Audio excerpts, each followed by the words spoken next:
Outlet पर होगा आपके सारे फिजिक्स के इंस्टीट्यूट मैथ्स और उसका सफाया। बस अपने फोन से क्वेश्चन की फोटो खींचो, क्रॉप करो और तुरंत वीडियो सोल्यूशन पाओ। डाउनलोड कीजिए डाउटनेट ऐप अभी या फिर व्हाट्सएप कीजिए अपने डाउट्स 8 400 400 400 पर। इस क्वेश्चन में हमें दिया गया है कि एक कॉलर बी है जिसका मास है 2 किलोग्राम।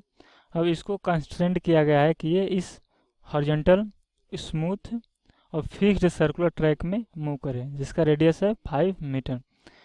और जो स्प्रिंग है वो lying in the plane of circular track, यानी सर्कुलर ट्रैक जिस प्लेन में है उसी प्लेन में ये स्प्रिंग भी लाई कर रहा है। और इस स्प्रिंग का फोर्स कांस्टेंट है 200 न्यूटन पर मीटर। और जब ये पोजीशन ए पे है तो जो बोल रहा है कि ये स्प्रिंग अनडिफॉर्म्ड स्टेट में है।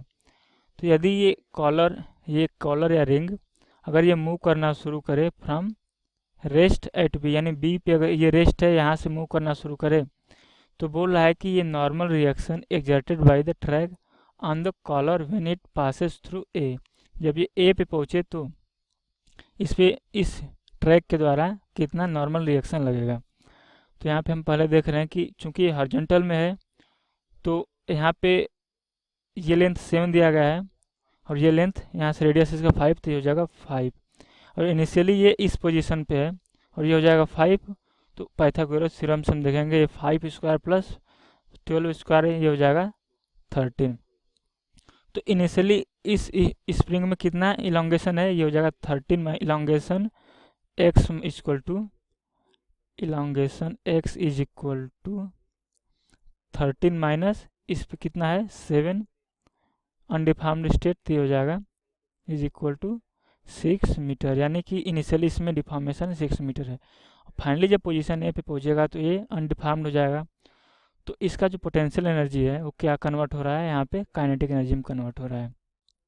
तो यहाँ से हम कैलकुलेट करेंगे काइनेटिक एनर्जी कितना हो जाएगा, half mv² is equal to ये हो जाएगा हाफ के कितना दिया है 200 x², 6 इंटू 6 36, तो ये हो जाएगा हमारा 3600।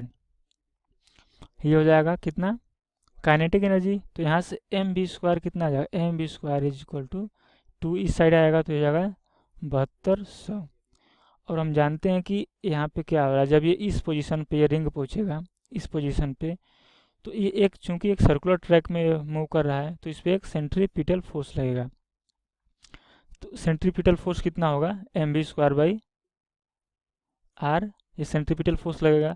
और ये फोर्स प्रोवाइड कौन करेगा, ये नॉर्मल रिएक्शन इस ट्रैक के द्वारा इस कॉलर पे जो नॉर्मल रिएक्शन लगेगा वो इसको सेंट्रीपिटल फोर्स प्रोवाइड करेगा। तो mv²/r कितना हो जाएगा 7200 डिवाइडेड बाई r कितना है 5 मीटर। 5 मीटर जब इसको कैलकुलेट करेंगे तो ये आ जाएगा 1440। चूँकि ये क्या है, ये सेंट्रीपिटल फोर्स है और ये प्रोवाइड कौन कर रहा है नॉर्मल रिएक्शन। तो यहाँ से हमने कैलकुलेट किया कि नॉर्मल रिएक्शन आ जाएगा 1440 न्यूटन। तो यहाँ पे हमारा ऑप्शन करेक्ट ऑप्शन है सी, जहाँ पे दिया गया है 1440 न्यूटन नॉर्मल रिएक्शन लगेगा।